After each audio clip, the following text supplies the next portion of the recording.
Olá, seja bem-vindo ao Estilo e Saúde, seu espaço aqui na Record News para falar sobre qualidade de vida. Tomar um remédio para dor de cabeça, para melhorar os sintomas da gripe ou acabar com aquela incômoda azia. Parece tudo muito inofensivo, não é mesmo? Quase todo mundo tem uma dica quando o assunto é dor ou desconforto. Mas para os especialistas, recorrer à automedicação é algo bastante perigoso. Certos remédios podem agravar algumas doenças, mascarar sintomas ou trazer efeitos colaterais indesejados. Quem está aqui comigo para alertar sobre os principais riscos é Raquel Rizzi, presidente do Conselho Regional de Farmácias de São Paulo. Ela nos explica o que o uso de laxantes, antibióticos, antiácidos e até mesmo um simples xarope pode provocar no organismo. Mas antes da nossa conversa, eu convido você a assistir a uma reportagem. 8 pílulas e doses diárias de insulina. Conciliar tantos medicamentos e horários é complicado para a dona Madalena. Eu já fiz umas barbeiragens aqui com eles, tem esse remédio aqui que eu tomo junto com esse daqui e não pode. Se combinar remédios já é difícil para quem tem orientação médica, quem faz isso por conta própria só aumenta os riscos. A gente prefere resolver em casa mesmo, no farmacêutico fala. Não vai correr atrás de um médico que é tão difícil nessa cidade pro remédio para dor de cabeça. Mais de 30% das internações hospitalares são provocadas por intoxicação com remédios. Chegando a ser, nos Estados Unidos, a 4ª ou a 6ª causa de morte pelo uso errado de medicamentos. Não é só a associação dos medicamentos que pode causar problemas. Na hora de tomar o remédio, prefira sempre a água. Nada de chá, café, leite, sucos ou refrigerantes. A ingestão destes líquidos modifica os efeitos dos remédios e ainda pode causar irritações. Ácido acetil salicílico com chá de camomila pode provocar pequenas hemorragias. O suco de laranja pode tirar a metade da eficiência dos remédios para a pressão alta. A erva de São João diminui o efeito de qualquer remédio em até 60%. Alguns antidepressivos, se ingeridos com bebidas com cafeína ou misturados com abacate, queijo camembert ou embutidos, aumentam rapidamente a pressão arterial. Quem faz uso de remédio para asma ou bronquite não deve misturar com bebidas com cafeína e alimentos gordurosos. Essas combinações podem causar náuseas, vômitos e dores de cabeça. Anti-inflamatórios ou analgésicos com sucos cítricos aumentam o risco de irritação no estômago. Quando tomar remédio, o ideal é só tomar com água, nem chá nem café. Boa dica, né? Essa do Dr. Antônio Wang. Raquel, muito bem-vinda ao Estilo de Saúde, um prazer tê-la aqui. Prazer, obrigada pelo convite, a gente está à disposição. Eu tenho números impressionantes aqui, Raquel, vou até ler, são dados do Sistema Nacional de Informações Tóxico-Farmacológicas, do Sinitox, né? Que por ano nós temos 34 mil casos de intoxicação por uso indevido de remédios e cerca de 91 mortes, né? Quer dizer, não é uma só. A gente fala tanto de automedicação, a gente acha que as pessoas aprenderam, melhoraram, mas parece que as pessoas não levam isso realmente a sério, né, Raquel? O problema da automedicação não é só que a pessoa vai lá e toma um medicamento sem orientação. O problema é dos riscos que essa automedicação causa. Esses dados vindo do Sinitox, a gente sabe que são pessoas que foram ao hospital e se internaram e foi descoberto porque houve essa intoxicação. Quer dizer, são casos notificados no Brasil. Estima-se que no Brasil esse número seja muito maior, né? Então, os riscos da automedicação, levando a efeitos colaterais graves, que a gente chama de graves já para internação, a gente imagina que seja muito maior do que o registrado hoje. Esses graves seriam o quê, Raquel? Aqueles que levam à internação mesmo, né? Então, você já vai aí para uma febre alta, por eritrema, que é uma alergia total no corpo, ou até uma edema de glote, né, por causa de algumas alergias, e alguns, né, levando até a morte. O fígado costuma ser muito sobrecarregado, né? É um órgão que sempre sofre com essas interações erradas, né, Raquel? O fígado é onde é metabolizado a maioria dos medicamentos. Então, o órgão metabolizador, quer dizer, vai para o fígado para ir, né, para os outros organismos, para os outros órgãos fazer o efeito. E nesse caso, né? Então, qualquer paciente que já tem um problema hepático já tem que ter todo o cuidado do mundo para tomar redobrado, né? Qualquer medicamento. Esse paciente ele não pode tomar nenhum medicamento sem o acompanhamento médico, de exames laboratoriais, etc. Raquel, eu queria aproveitar o nosso espaço aqui para que as pessoas em casa entendessem que esse realmente é um assunto sério, né? Os pais precisam ter muito cuidado em relação às medicações para os filhos. Então, eu tenho alguns exemplos aqui de medicamentos que a gente compra facilmente em farmácia, essa é uma realidade, né, atualmente, e que eu queria que você fosse me falando, então, alguns dos riscos, tá bom? Por exemplo, laxante, que é uma coisa que a pessoa vai lá e tal, estou um pouco com prisão de ventre, estou precisando, vai lá e compra um laxante para se cuidar aí, qual que é o perigo disso? Geralmente os laxantes, o que eles fazem, né? Eles provocam aí aumento do peristaltismo, e como é que geralmente eles fazem isso? Eles fazem isso por agredir a parede intestinal e você aumenta o peristaltismo e vai no banheiro.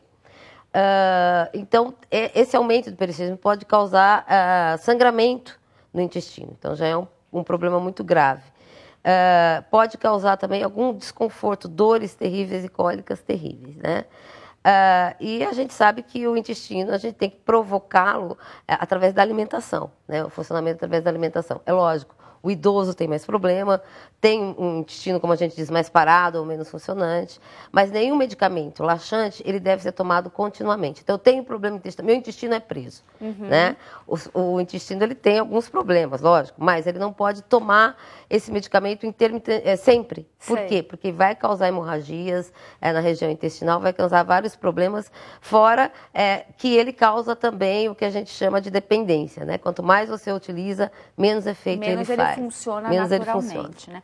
Xarope é outra coisa também que as pessoas, eu tô com uma tossezinha, começando uma gripe, vou ali comprar um xarope. O xarope tem vários problemas. A gente começa com o primeiro deles, que é a pessoa que tem intolerância à glicose, ou ela já é um diabético e ela não sabe ainda que é, ou se não é diabético, sabe que é, mas não vê o problema, né? O xarope, ele contém grande quantidade de açúcar. Então, essas pessoas que têm aí diabetes ou têm a glicemia alta não podem tomar xarope. O outro problema se eu estou com tosse, né, e se eu tenho secreção, geralmente. Essa secreção ela precisa sair do pulmão até para não dar outras doenças, como infecção bacteriana, uma pneumonia, etc. A hora que eu tomo um xarope antitussígeno, né, eu vou parar de tossir. Essa secreção vai ficar lá dentro, porque o movimento de tossir é próprio da reação do organismo para sair aquela secreção. E aí você fica com aquela secreção lá dentro, sendo mais propensa a ter algumas infecções aí no pulmão, né?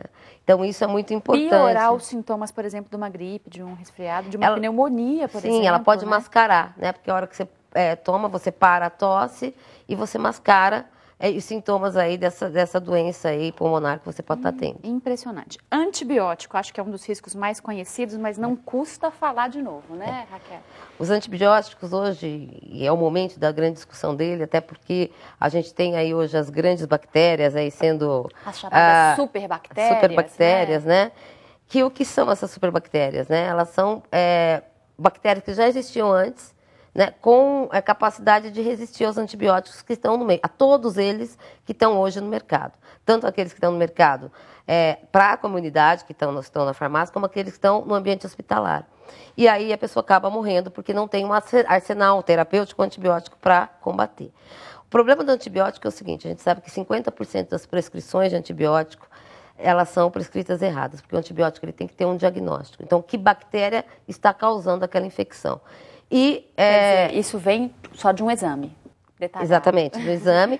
E no mesmo exame você divide ele em dois para falar, olha, a bactéria é essa e o antibiótico que faz mais efeito é aquele. Esse. A partir daí, a função da farmácia através desse diagnóstico médico, né, avaliar o tratamento e acompanhar o tratamento. E a gente sabe que as pessoas que vão lá compram esses antibióticos, compravam, né, porque hoje existe já uma legislação controlando a venda, mas esse antibiótico sem receita, ou é o antibiótico errado, que não vai servir com a bactéria, ou ela vai tomar no tempo errado, menor ou mais tempo do que se necessita, e você fazendo isso, você vai gerar nessa bactéria. Quando ela muda muito rápido, ela vai criar algum mecanismo que aquele antibiótico já não vai mais fazer efeito. É outro comportamento muito comum, você falou, né? Para de tomar, né? Que a pessoa começa a sentir alguma melhora no quadro, né? Ela para de tomar. Tem que tomar 10 dias. A pessoa com 6 já está um pouquinho melhor, com 7 ela fala, não preciso mais, né? Tá aí outro erro, né? Tá aí outro erro. Um grande exemplo disso são as doenças pulmonares e principalmente aí hoje a pneumonia, né? A pneumonia é um tratamento difícil, ela requer mais de um tipo de antibiótico, um tratamento por 6 meses e às vezes as pessoas melhoram e abandonam o tratamento, trazendo uma resistência muito grande a essa bactéria. Eu queria que você falasse agora dos perigos do antiácido, né? Muita gente come aquele churrasquinho, vai numa feijoada, tá lá se sentindo um pouco mal, precisa trabalhar, compra um antiácido, um efervescente de preferência, né, que o efeito é mais rápido, acha que não está fazendo mal nenhum, né? Qual que é o perigo? O antiácido, o que ele faz? Ele eleva o pH do estômago, que é algo que é a nossa defesa, né, de qualquer agente estranho que a gente vem ingerir.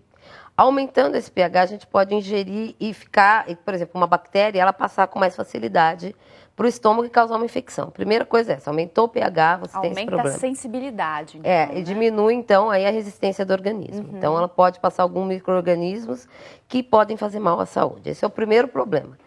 Né? Outros problemas, como ela mascara muito sintoma. O que a gente vê principalmente úlceras e gastrites sendo mascaradas. E a hora que a pessoa vai tratar, quer dizer, aquela úlcera, aquele ferimento está muito maior. Por quê? Porque ela sentia dor de estômago, sentia aquele incômodo. Já ia direto para o antiácido.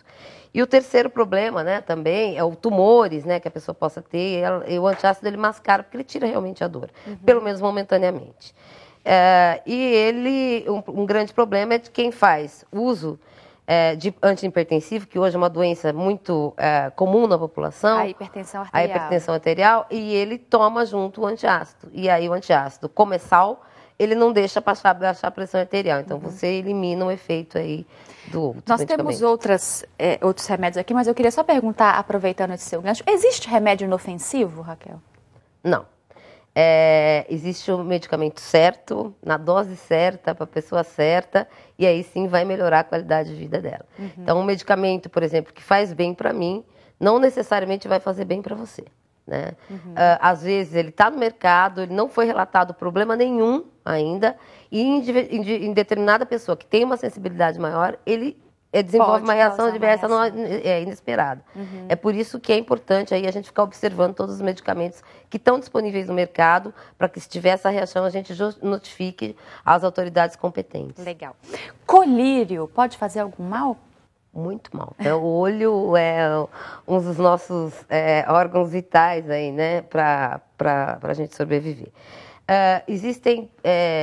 Nenhum colírio ele é isento de algum princípio ativo. Então, todo colírio a gente deve usar sob prescrição médica. Não é uma aguinha, né? Nem um soro que a gente está pingando no olho, né? O que a gente pode fazer é água, né? Água filtrada e limpa, lavar. Se você for pôr o soro, esse soro tem que ser estéril, então não é aquele soro grande, né? É um soro especial, principalmente quem faz uso de lente de contato usa. Todos os outros colírios, eles devem ser acompanhado o uso pelo farmacêutico, registrado pelo médico oftalmologista ou o médico que receitar. Por quê? Ele pode aumentar a pressão arterial do olho, né, a pressão ocular, isso pode causar algum derrame de veia no olho. Ele pode mascarar sintomas como são os anti-inflamatórios. Então, eu estou com algum problema no olho, eu estou usando anti-inflamatório para dor e eu mascaro. E os colírios antibióticos, né, que eu posso causar mais resistência ainda naquelas bactérias que costumam dar aí na região do globo ocular, retina, etc. Impressionante. Eu tenho certeza que as pessoas que estão em casa e fazem isso com frequência, né, chegam na farmácia, compram, já resolve o problema. Tenho certeza que as pessoas estão prestando atenção.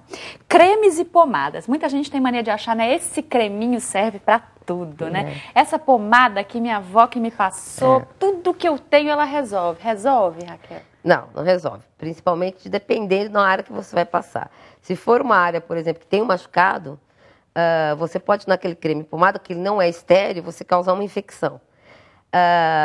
E principalmente cremes e pomadas, quando você nunca usou, ele pode dar uma dermatite aí, levando você a sérias doenças de pele, né, gravíssimas. E as outras coisas também, quando você passa esses cremes ou pomadas, você pode estar aí ou com fungo, né, ou com até um câncer de pele, onde você está retardando o diagnóstico desse sintoma e a doença pode se tornar mais grave. Então, também, alguns cremes e pomadas, eles devem ser usados aí com bastante critério e bastante cautela. Com certeza. Remédios naturais e vitaminas, Raquel? A gente pode dividir em dois, né? Os medicamentos naturais aí, o que vocês estão tentando falar, são os medicamentos vindos de plantas medicinais. Então, eles já viraram medicamentos, já estão disponíveis. Esses medicamentos, eles têm o mesmo, eles fazem efeito, porque é comprovada a sua eficácia, até porque ele é registrado, então ele tem eficácia. Claro. E ele pode, o maior problema deles é a interação entre outros medicamentos. Como a pessoa fala, olha, eu estou tomando meu remédio natural, então não vai interferir com o medicamento... Com antibiótico, com antibiótico, né? Ou com outro... Com anti-inflamatório. Um exemplo muito clássico disso é a erva de São João, né? Ela em forma de medicamento, né? As pessoas estão com depressão, estão tomando um antidepressivo e a erva de São João ela é antidepressiva. Ela toma e potencializa efeito e a pessoa tem sono, ou a pessoa entra numa depressão maior, porque uma dose alta você pode fazer isso. Então as pessoas não confundam medicamento natural ou fitoterápico com medicamento que não faz mal e que ele não pode ser misturado com nada. Uhum. Ele também tem que ter a mesma cautela dos outros medicamentos. E as vitaminas? As vitaminas, elas, ao contrário do que todo mundo pensa, elas não são boas para tudo, né? A melhor vitamina que o indivíduo pode ter é aquela alimentação regrada, onde ele tenha todos os suplementos alimentares que ele precisa, né? Todos os alimentos que ele precisa através do próprio alimento, não precisar tomar. Mas existem, sim, condições que você tem que tomar. Uma desnutrição, uma anemia, a mulher grávida, o idoso, a criança, né, que está em crescimento, são pessoas suscetíveis para isso. Uhum. Mas precisa ser tomado com muito cuidado, né? E precisa sempre de um acompanhamento do seu nutricionista ou do seu médico. Um exemplo muito clássico olha, a criança nasceu e eu vou dar muita vitamina A para a criança. Vitamina A pode causar hipertensão craniana, né? E dar aí um AVC num recém-nascido. Né? Então, são situações complicadas. O idoso mesmo, né? O idoso, por estar mais debilitado, etc., realmente ele precisa, principalmente as vitaminas do complexo B. Mas o idoso tem uma função renal diminuída. E essas vitaminas podem piorar essa função renal. Sobrecarregar, aumentar o nível delas no organismo e ser aí até tóxico. Então, assim, o acompanhamento delas também é só tomar... quando necessário mesmo e com acompanhamento do nutricionista e do médico. Raquel, qual é o perigo do casamento de remédios, né? Então, estou tomando um antiácido com um antibiótico, um anti-inflamatório, com, enfim, uma aspirina, como é que fica? Então, o que a gente chama de casamento de remédio, a gente chama de interação medicamentosa. Quando você está tomando 2 ou mais tipos de medicamento, essa interação, os resultados dessa interação, elas podem ser complicados. Então, quando você faz uso de mais de um medicamento, primeiro, você está tomando você tem que relatar, porque você pode tomar o segundo ou não, né? Porque eles podem relatar para o seu médico, relatar para o farmacêutico. Porque eles podem ser antagonistas, né? Quer dizer, eles podem eliminar o efeito do outro ou potencializar o efeito do outro. Primeiro isso. Então, as condições aí o que mais a gente vê, né? Olha, vamos tomar, eu estou com dor nas costas, vou lá e tomo anti-inflamatório, e principalmente a mulher que faz uso de anticoncepcional. O anti-inflamatório, ele compete com o anticoncepcional. Então, você pode ter aí, desde um sangramento até uma gravidez, e que provavelmente vai ser desejada, já que você está fazendo uso do anticoncepcional. Claro. Então, a gente tem casos assim clássicos, então esse relato é necessário. Né? Às vezes eu estou indo ao médico, e aí eu vou para o outro, e aí vem aquelas 8, 9, 10 tipos de medicamentos. Claro que relata o que você fez no médico anterior, né? Ele não sabe o que você toma, você vai tomando. Não tem como adivinhar. Mesmo os medicamentos aí, sem prescrição médica, aqueles que estavam para trás do balcão, foram para trás do balcão hoje, é até por isso que eles foram também né? Você pode continuar tomando sem a prescrição, mas com a orientação do farmacêutico. A gente sabe, Raquel, que, claro, os medicamentos são muito importantes, são fundamentais, né, para várias pessoas. Qual que seria, então, o comportamento correto? A gente está acompanhando várias mudanças, acho que no Brasil inteiro as pessoas têm sentido, né, farmácias diferentes e tal. Como é que é o comportamento correto na farmácia? A primeira coisa, o medicamento, sim, ele é muito importante, ele salva vidas, ele mudou a característica e eu acho que até a idade média do homem, né? Porque a gente não morre mais por algumas doenças muito comuns, né? Que se chama malária, né? Pneumonias. Então, a gente tem o medicamento aí como um grande beneficiário e aliado da vida humana. A única questão é que tem que ser tomado com critério. E será que essa pessoa pode tomar e como ela deve tomar? Então, o papel do farmacêutico da farmácia é esse. É ser um estabelecimento de saúde aonde ele passe por uma avaliação médica, nutricional, etc., de um prescritor, tem um diagnóstico, e a farmácia vá avaliar se esse tratamento está sendo correto, está tendo o efeito desejado, acompanhando esse usuário. Muito obrigada pelas informações, viu? Foram ótimas dicas, muito importantes. Tenho certeza que as pessoas agora vão mudar um pouco o comportamento. É isso que a gente espera, né? Obrigada, viu? Obrigada. Chegamos ao final de mais uma edição do Estilo e Saúde. Você pode participar do programa com perguntas e sugestões. Basta mandar um e-mail para o estiloesaude@recordnewstv.com.br. Obrigada pela companhia. Record News, jornalismo 24 horas de plantão.